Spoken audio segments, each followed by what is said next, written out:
Just before we start, have you got any lip gloss I can borrow? I'm not lending you my lip gloss, you forgot psycho.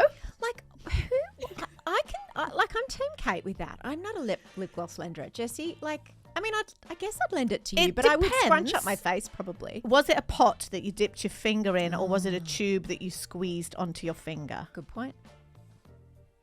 I Jessie, think do you have a either position or. on lip gloss gate? Yeah, I do. And it's that we share lip gloss because it is... Yeah, but you're a twin. We, you shared a we womb. are...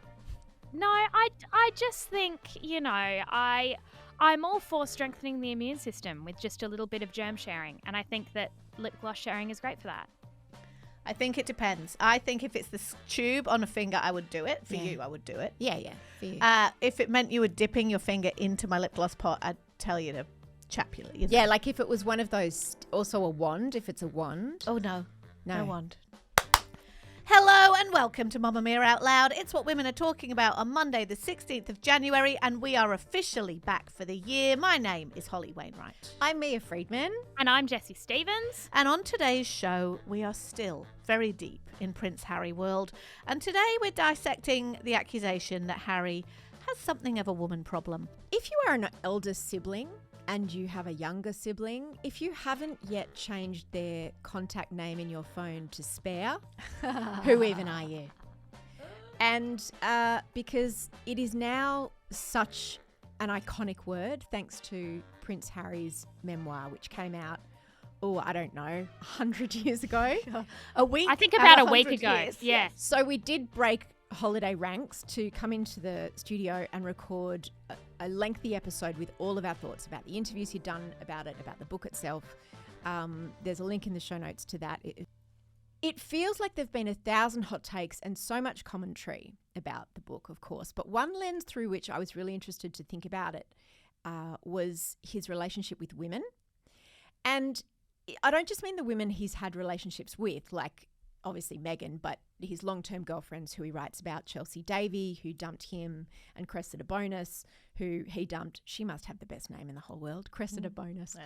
And he calls Meghan the captain of my soul. So obviously she is the captain of his all- soul. I haven't know. got to that yet. Look, I think that's a bit much, but, go for it.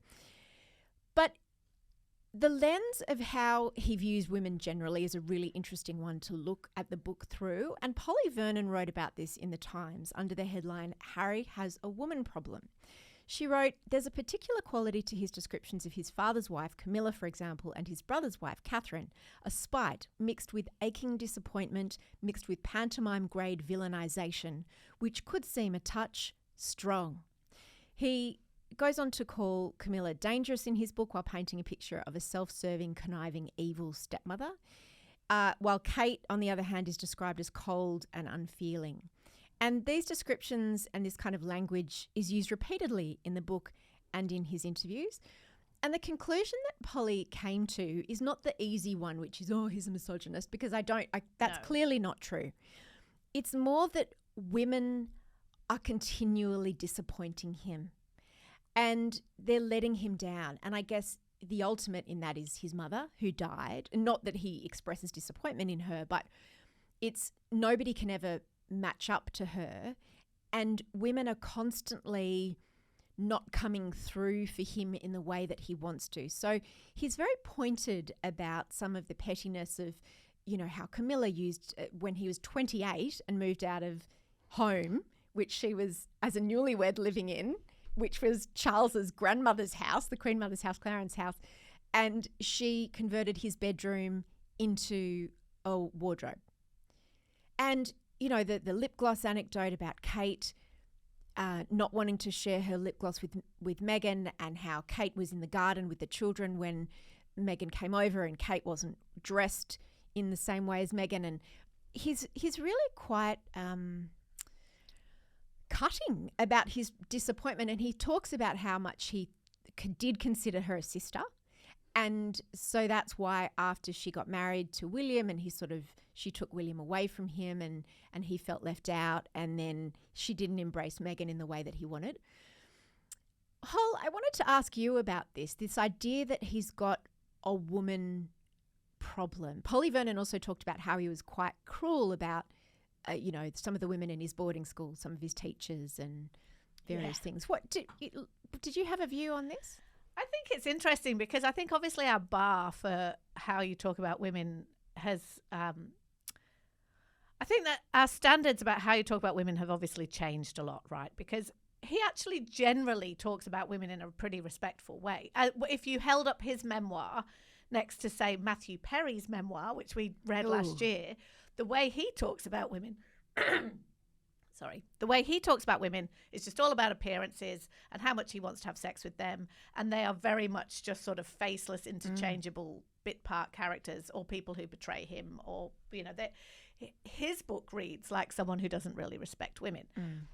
I think that actually Harry's book, and the part that I'm deep in at the moment, has way too much helicopter conversation for me. Whoa, He's an army man, and so there is no question that Harry is a man's man, right? He has spent an enormous amount of time in the company of men. He's, lived on barracks. He knows that world very well. Boarding school. Yeah, boarding school, all those things, all boys' schools, all the way through. I think actually he talks about women, considering that, I think he talks about women very respectfully. I think that his high bar for how he seems to feel quite easily let down by people is women and men. It's interchangeable because he talks that way about some of his army superiors. He's quite dismissive of them. They made the wrong call. They did this. They did that. I find Polly Vernon's argument a little bit hard to swallow because I'm really enjoying the book, but the only thing that grinds my gears is the way that he doesn't acknowledge, I know it's a lazy term, but acknowledge how extraordinary and amazing his life has been. But I don't think if you're a fish that swims in water, you don't notice the water. He doesn't have any other life to compare it to. I know, but he spends a lot of time talking about how he's educated himself in lots of ways now about unconscious bias. That's something he likes to talk to us a lot about, and all of those but not things. with class. Not with class. And so I really am enjoying the book, and I'm really enjoying his voice, and I like it. But sometimes I'm like, mate, so you could go to war because you really wanted to. All these special things were done for you. They turned Sandringham into a training base. You put all these other people at risk. You did all this stuff so you could go and fly. And I get that. But every now and again, he should kind of say, oh, no, it's the media's and fault. He's bored, so he gets to go to Africa. He's bored, he gets to go to Australia. He gets all these. His life is amazing, except for the trauma part. Anyway, that's the only bit that makes me a bit cranky about it, is I'm a bit too much whinging. And the reason I bring that up in this context is because I think that he has a very high standard for how he thinks people around him should behave, which is fair enough, right? And that applies to the men, the women, everyone. Everyone's letting him down and betraying him at every turn. Except Meghan. Jessie, what are your thoughts? I'm with you, Holly. I found this article difficult to swallow. I reckon that he sees men and women around him as cogs in a machine or pawns on a chessboard that are all part of the same institution that he sees as deeply flawed. I'm really surprised that people are uncomfortable about his disdain for Camilla. I just keep thinking, of course he doesn't like Camilla. That is just the most obvious thing in the world to me, and he's been an adult about it, and I think he's, you see press interviews and he's been very composed and everything, but behind closed doors, this was a woman who was having an affair with his father and made Diana, his mother, her life miserable. He has that on tape. And of course he feels that way. And the issues he has with Kate are very similar to the issues he has with Will.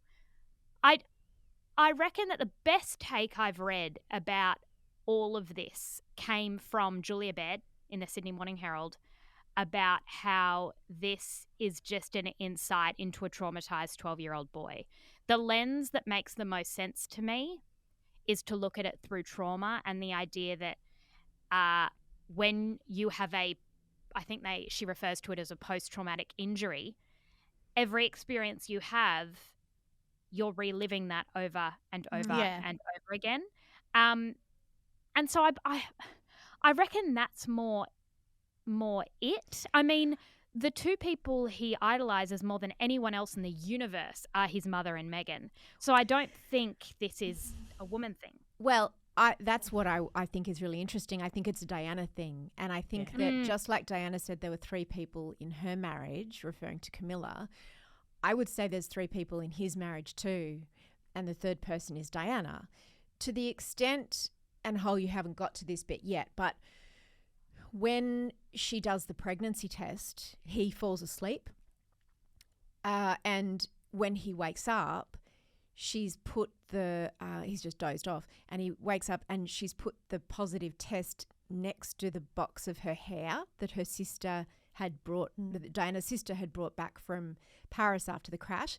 And it was on, the pregnancy test was on that. And then she talks about in the delivery suite when she's giving birth to Archie, she brings a framed portrait of Diana and puts it on the table in the delivery suite, which Jessie's kindly agreed to do as well when she gives birth.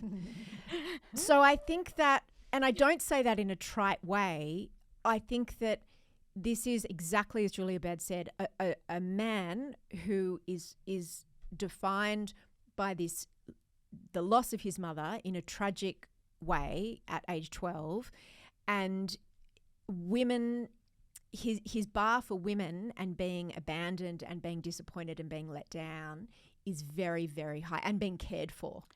I reckon that Diana is shorthand, or Diana represents something that has been absent from Harry's whole life, and that is nurturing and tenderness. Yes, so when he has an image of her, or when he wants to tell her something, it's just that little boy who felt no one gave him a cuddle. And that's about Diana, but it's about so much more. 100%, because I think that, and this is an interesting thing about the relationship with women, but he ended up growing up in a very masculine world because he was with his dad and his brother, and they had a lot of women around who were paid to look after him and love him, and he obviously did love some of them. He talks about Tiggy Leg Burke in there and how much he loved her, even though he knew his mother hated her, and he says it was complicated for me, but I adored her.